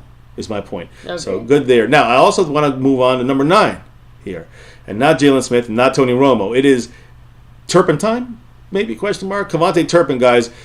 Can we see? We know about his return skills. He's got them, but what about his ability on offense? We've heard a lot of talk about Turpin maybe getting a lot more snaps at receiver, right? So are we going to finally see the Cowboys take advantage? And we know Kellen Moore didn't know how to do it. Didn't know how to do it. Tony Pollard didn't know how to do it. A lot of these guys. Can McCarthy's offense and game plan, can we take advantage of Cavante Turpin's receiving ability? The speed, I know the size not good there, but can we use his playmaking skills? So, again, very little last year when it came to Cavante Turpin on offense last year with Kellen Moore. It was I think most of us were a little disappointed. Very disappointed. As a receiver, he was thrown to twice. All right, he had one catch. That's it. He had a lot of the jet sweep stuff that was predictable because that's the only time he came in the game last year. So, on the final play of the game, you guys remember that also as well, right? We put him in for that last game. He was, got clobbered. The point is this, guys. When you have your season in hanging in the balance and you give the ball, you have Zeke snapping the ball, you have Turpin catching the ball, for the second time all year in a game that determines your last chance of the season. It seems horrible from the play designer, from the play caller, from Kellen Moore. So misused once again here. Kellen Moore misusing another player, Cavante Turpin. So tell me something I don't know. So now in the second year with Turpin, this is the chance for him to really have a chance to maybe get some more offensive snaps. See what he can do on offense. In a weird way, I'm thankful because if Kellen Moore had stayed or continued on with the Cowboys, I think we would have seen a lot of careers end up ruined, dead in the water. Yeah, or at least that's stagnant. What you saw that with the last crew of guys. You saw that, unfortunately. So expectations now are higher on Cavante Turpin. He has them on himself, guys. But he's going to walk in now. He's a Pro Bowler. He's a Pro Bowl player. He's a Pro Bowl returner, kickoff punt returner. Mm-hmm. Keep that in mind. And so again, guys, how is the long-term success route when it comes to Cavante Turpin? Pro Bowler is great, but that stuff doesn't carry you for a whole career. He's got to get some opportunity in offense, right? So Turpin, right now, has a role, in my opinion, that fits the skill set and fits a skill set and a receiver profile that he's better than in some ways than some of the receivers ahead of him. Now, CeeDee Lamb, we know he's the number one guy, guys. Yeah. Number one receiver. Gallup, off the ACL, going to be better after a full year of off, a year and a half away from that. That's going to be great. And Brandon Cooks, he's going to improve the. We talked about it already. Cooks offers his deep speed, offers matchup problems. Brandon Cooks can go from the inside, from the outside. Mm-hmm. But if he's working in concert and with this guy, number 9, as a receiver, right? We saw it last year with T.Y. Hilton making that huge catch against the Eagles down the field. In the slot was number 9. And the safety had to bite on that and had to come up. And that's why we were able to get that beautiful pass from Dak and a beautiful catch from T.Y. Hilton deep. Cavante Turpin was in the slot there. And you can just see that he's in the game. They got to watch his speed. So you have Brandon Cooks out there. He's going to be faster than T.Y. Hilton.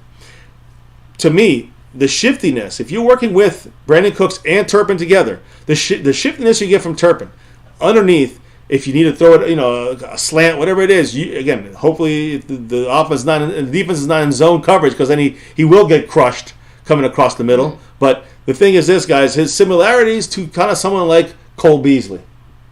That's what kind of reminds me a little bit. A Turpin could be a Cole Beasley type guy in this offense. I think that the McCarthy is trying to find a role like that for Cavante Turpin. Let me make it clear. It's not like Turpin is going to all of a sudden become the safety blanket a la Cole Beasley in those early days for Dak either. It's more about, like you said, the way that we use him and the way that we maximize his usage. When it comes to Cole Beasley, right? Exactly. I just wanted to say that just because, again, some people hear that and think, like, is he going to be like one of the top 3 receivers or something like that? No. That's what I'm saying. He's going to come in there and provide maybe red zone. You're going to see both these guys in the red zone, very possibly. That already shows you Dak's progress, just because, again, remember, I'm just saying, back in the early days, Dak and, my goodness, Beasley. There we go. Sorry, I almost said Turpin for a second. That's why I said I'm like, not quite. But yeah, Dak and Beasley were the two with the connection. Obviously, as Dak has grown and continued to grow as a quarterback,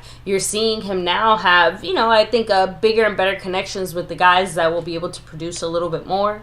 I'm just saying, that development. Because remember, Beasley and him had that connection because he was kind of the safety valve, the quick, shifty safety valve for the offense.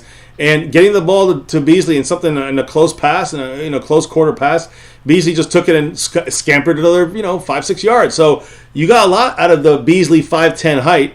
Turpin's like what 5'9", 5'6"? I forgot, was it 5'7", 5'8"? But my point is, he's tiny. Beasley was tiny. So these guys are similar, not just in that way though. They can both be used in that way, and I think that's the way to go with someone like Turpin at the right wide receiver spot. Woo, we got the man, Skeptical Fan, gifting a member, another one here on MCF. And the lucky winner, baby.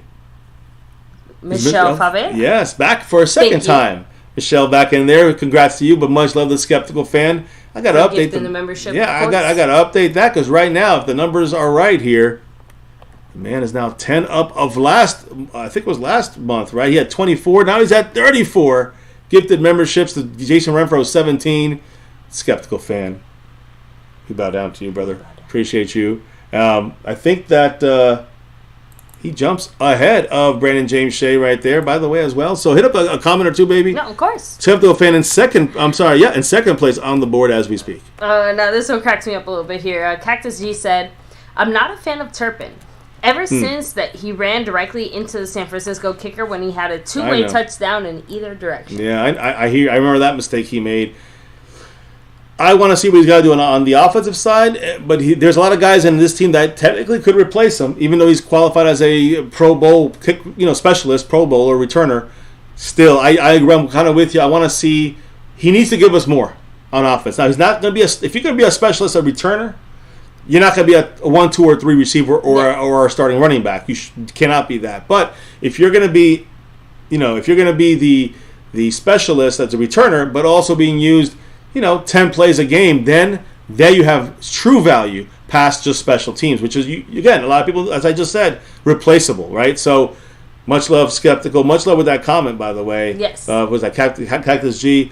I love to hear from all angles on this. Just to finish up, though, baby. And again, I talked about Deuce Vaughn. Think about it, right? As an emergency blanket for Dak Prescott from the backfield, Turpin could be almost an emergency blanket like a Cole Beasley style. So that's what I'm trying to say. Cole Beasley, Turpin, like a Darren Sproles, and a Beasley out there, I think will help Dak in a West Coast offense style 30% change, right? You got to infuse 30% of West Coast offense. I think these guys are part of the insertion, so to speak. So when you throw in there Brandon Cooks, you cannot forget about Brandon Cooks. Brandon Cooks, that deep speed, it offers matchup problems, okay, whether it's in the slot or on the outside, but his speed is going to with the other two top receivers, is going to offer matchup issues. When you throw in there someone like Kevontae Turpin and get the ball to him underneath him, something like this, with the shifty movement, shifty route running, that is where I think you're going to maximize someone like Turpin, and you're going to get the Beasley kind of safety valve from the receiver spot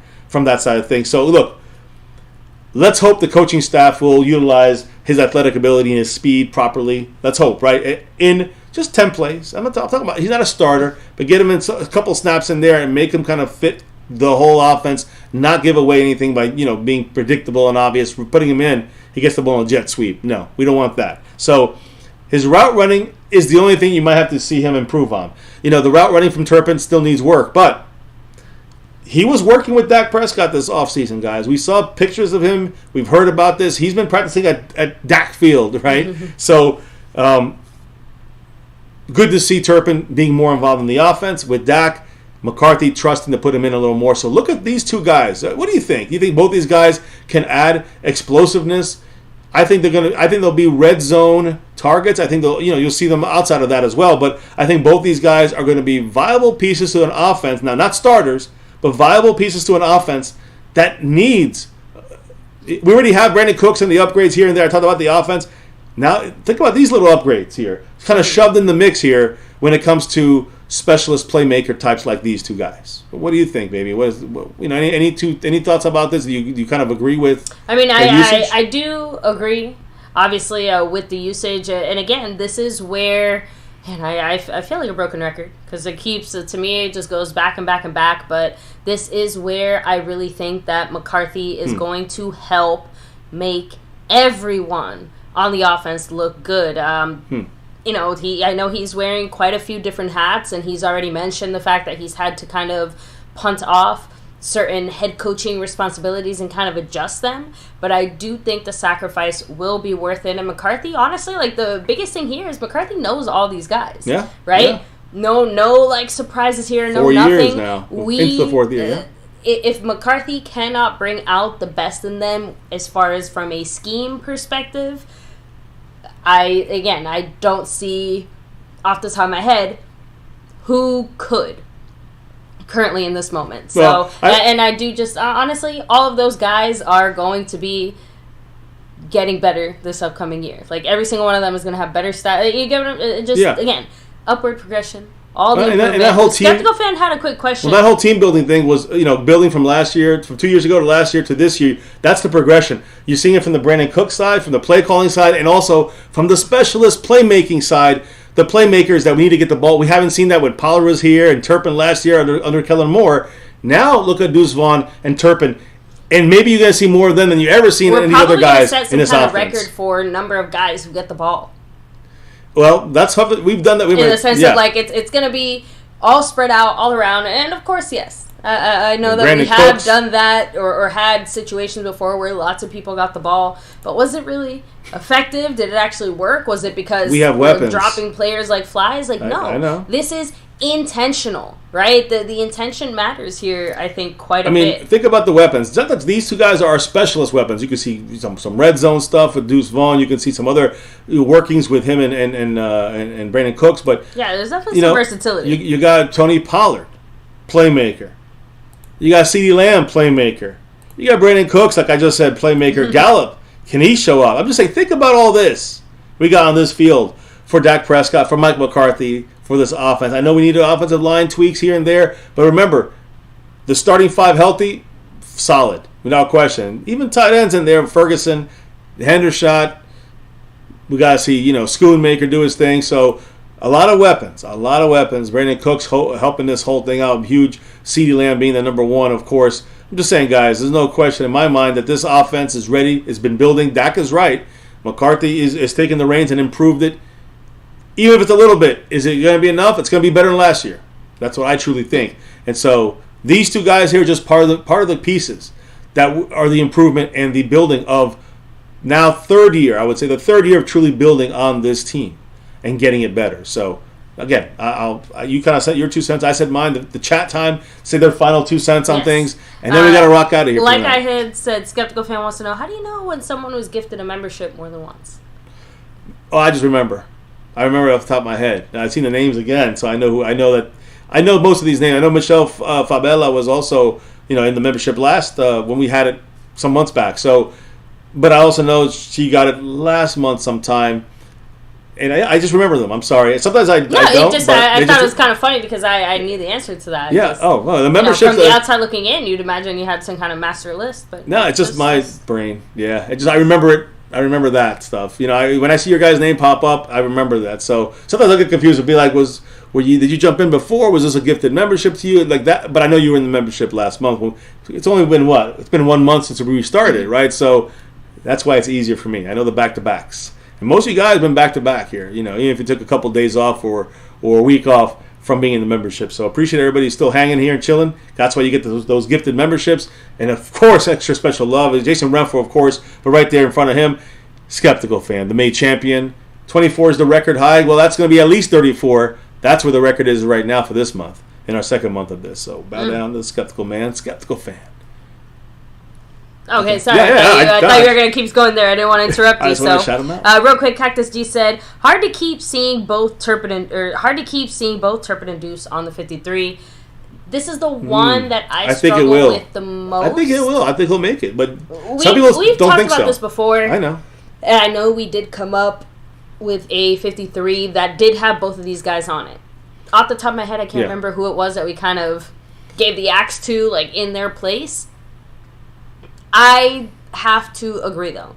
It is very hard to picture an offense with both of these guys, and I'm assuming that it will come down to maybe just one of these guys. But again, I feel like that's also making a few assumptions about McCarthy, where I think this is where he's more like a Jerry mindset, in that he likes the guys that we have, and he'd rather try to work with some of the guys that we have. No. And I think that could mean that there's a bigger chance they both stay, because we're not bringing in the one or two outside guys to kind of help. Look, we do it every training camp. So I think that when you look at some of the stuff I even spoke about tonight on this, just right here in the last 10 minutes, I think getting both guys on the field, is something you might see the Cowboys try to do. Or if not that, at least think of it like this: what are the things that what are the things that Deuce Vaughn can do that Turpin cannot do? What are some of the things that Turpin can do that Pollard cannot do? They both can return kickoffs and punts, but to me, Turpin is he still needs to get a little better at receiver spot and running routes, but Pollard, I keep saying Pollard, Deuce Vaughn cannot be on the line of scrimmage as a receiver. It's going to be a lot harder for a 5'5" guy to do that, who's a little bulkier, and maybe, again, it's going to be played differently than Kevontae Turpin can kind of knows how to run the routes a little bit better, can be a more down-the-field receiver. You're going to see Deuce Vaughn going on a go route. Deuce Vaughn is not going to do a go route. Yeah. But Turpin will go do some go routes, or at least you can see him trying to do some of that, stretching the field a little bit. With Cooks, that's the thing I think you got to remember. Brandon Cooks and Turpin on the field, to me, that's the most realistic combination. You can't see that with Deuce Vaughn, but at Deuce Vaughn, you get a running back. A guy who knows how to run the ball naturally behind offensive linemen. Unlike Turpin, right? You saw him in the kickoff running into the kicker to going down. So that's I'm saying there's good and bad on both these guys that you can put them to, if you can find a way of utilizing both of them, even at the same time, even in the red zone, there's ways of really being an unstoppable kind of playmaking kind of offense, because you got the other guys on the offense that are playmakers, and then you throw in these two guys, whether on the same play or one at a time. You got weapons here all around. Mm-hmm. Why would you get rid of a weapon if you can utilize it on offense, right? And you still have use for even 10 snaps a game for both these guys. What's wrong with that? To me, you got that, and you got two quick return. You keep the playmakers if you can find the scheme that fits their skill set, and that's what McCarthy is trying to do. He's getting these guys a lot of offensive production in these early practices to see what they can do. Yes. So let me go ahead and kind of keep hitting up the chat. Jason for throwing out there, the more you spread the ball around, it'll keep defenses on their toes. There you go, baby. Why not have two guys? Okay, no those. That's why I think the McCarthy is dying to keep both these guys. Now, look, if either of these guys have a bad preseason then you might see one of them get cut. That's true. But outside of that, I think they're both making the team. I truly do. Yeah. So, by the way, Skeptical Fan is slightly impressed and horrified by your ability to, I think, to remember the. So yeah, much less perspective of everyone's names. They stick in my mind. That must be a good thing. I usually don't remember names, but when they pop up on the screen, I do remember them. I do jot them down too, guys. So I remember everybody in the membership. Or at least try to. You always do. So let me see. Maybe our fullback too. Skeptical Fan. So let's see if Mike wants them both. They'll make it. Yeah, that's another point. That's where I said, if McCarthy is more of a Jerry Jones mindset in that he'd rather keep the guys that we have and try to work and develop on them, then I could see them staying. If he decides to kind of skip right past all that, I could obviously see him. Well, yeah, I think injury. I won't say injury would take him off the team, but injury would just keep him on the team. And they'd probably miss the season. But I think injury is the only thing that can kind of keep these guys, unless they do really horribly in preseason, training camp, that kind of. Then you might see one of these guys get cut. But if either guy gets cut, I think they get picked up by somebody else. I think that they're not going to pass to the practice squad side of things. You're not going to be able to get them 24 hours later. I think they both stay on this team. That's just me. So let me see here. Kind of rolling back, I think. Let me see. I think I got everybody here. So, Skeptical Fan said, FCF, how about birthdays and anniversary dates? So, we really only have the one anniversary date, obviously. We did it right here. But as far as birthdays, that too, don't have too many birthdays you need to remember. So, but usually it's a tag team effort. Yeah, and I'm usually reminding him. Yeah. Not because you don't remember on your own, but just because I'm usually the first one to say, like, oh, hey, so-and-so's birthday is in a few weeks. What do you want to do? So, But you're good. Yeah, you're not the type of person to just forget dates. No, I'm worse with names, believe it or not. But it's more like in movies or something like this. It takes me a couple minutes in before I realize, okay, this is it. Because when I ask these You know, my family, I say the wife and the kids. These. When I ask the family, like, hey, you know, who's that again? Like, they're like, don't you know that already? Come on. We're ahead of you. I'm still trying to figure it out. Sorry. I don't get, the names take a little bit of time. So I guess when I see the names twice, they start to stick in my head a little bit. Like you guys here who are keep getting the gifted memberships there from the Man Skeptical Fan and Jason Renfro. So yes. Appreciate that. Thank you. I think, if I'm not mistaken, I think that's a wrap here, yeah. Tonight. So Deuce is out, Turpin's out. Hey, we're going to MCF wrap it up. out. Yeah, we're about to be out here, guys. Sorry, I had to. Hour and a half or so tonight on MCF. Really a quickie tonight, but it really turned into more, as it always does. We love discussing our Cowboys with you That's also. What she said. But again, guys, seriously, huge shout out to everybody here chilling, hanging with us, talking Cowboys with us. Can't wait, because tomorrow, kicking off a brand new week with some very familiar faces, right? SnugX will continue to be your sponsor of the week, and Cash App King. Of course, Mark Hosepian is still bossing that stream around, so he will continue to boss that stream around. A hair over middle right there. 51 points for him. SnugX, like you said, maybe takes over everything here so far. But what about this upcoming, now a new week here, but it's still the same old week, right? In a way, start kicking off tomorrow. Everything will be the same, because we're going to carry this through, give Snug his full due. Because we only went live Saturday, Sunday, so we're getting 9 days this week in our quote-unquote week for the sponsor of the week. So the game continues, so to speak, here for another 7 days. And who's the leader right now in the Cash App? Well, Jason Renfro. He's fourth on the overall. Jason Renfro is currently in first place, he has a week to go, try to corral and knock out SnugX and his back-to-back championship up there. And if you look above me, in first place, trying to reclaim that sponsor of the week title, the man Mark Hosepian, who's right now 51 points on that stream boss. So much love that he's the leader right now as we enter the long stretch here. I guess you could say Monday through Sunday. We'll see who wins it next week right here on My Cowboys Family. So yes, on that note though, baby, I think it's time to do I think you did the final shout outs with the comments. I'm not sure. I think did you go back as far as you could there? Let me try to go back a little bit more, because I think I kind of stopped there for a bit. So Cornell Irons, what's up? Cactus G, Drums and Cowboys, Frank Moyer, Skeptical Fan, Texas Bred Cowboy 83, Mary Alvarez, of course. Let me see. Brandon James Shea. The 50th year anniversary. Jason Renfro. We're past 60. Mike Aldana, much love. Meatball Ron, hello and hi. Meatball Ron in the house. Favela. Yes. Yeah, that's as far back as it lets me go. All good, guys. We did another one here. Thank you all for being part of this fun, football-filled conversation about our Dallas Cowboys. Baby, tell them why we do this on the nightly here. Or try to do it on the nightly. We had a little break on our own here. Why do we do this each and every day on My Cowboys Family? It's that navy blue. That silver, too. You see it. But that star over everything. You know it. Never forget, guys, win, lose, or draw, good, bad, or ugly, we always rep that star for everything. And never forget, here on My Cowboys Family, so close, a week away, less than a week away, 6 years and beyond on My Cowboys Family. Here, never forget, here, now, and forever, as always. Say it with us. Go Cowboys! Let's get that 6, 7, 8, 9, 10, and beyond. But we got to start somewhere. I'll take 6. I need that streak. Guys, thank you for dropping the knowledge in the chat all night long. Can't do this without the convo. So appreciate you guys. Comment down below. Share this out if you want. Share our videos out. Make sure you spread the word in the family. Keep growing it. We're at 22.6.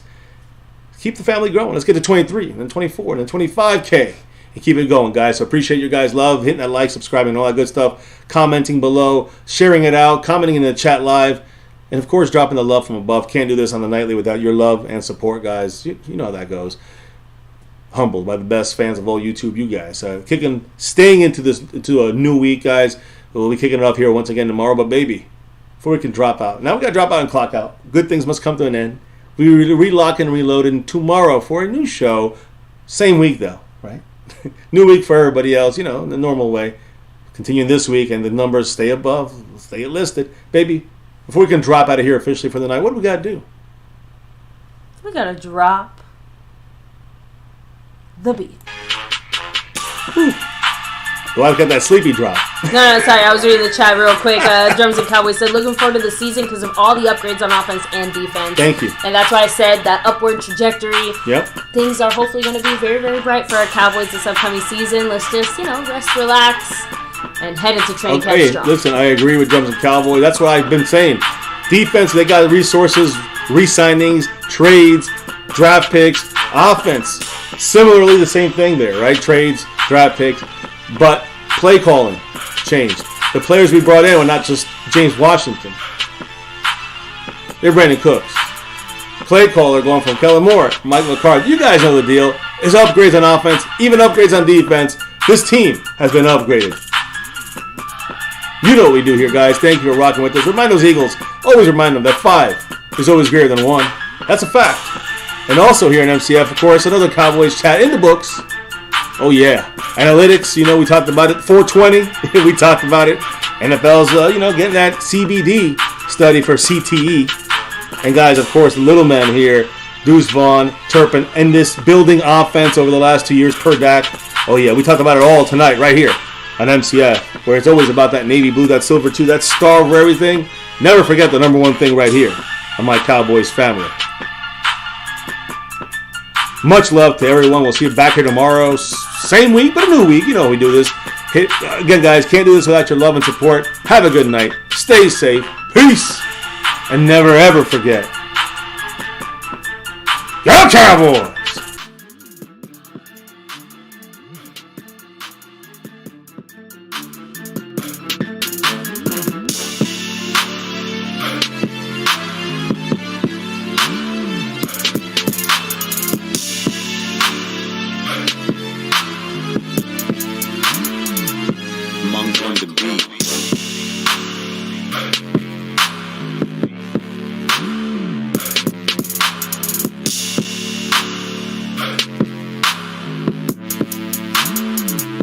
Monk on the beat.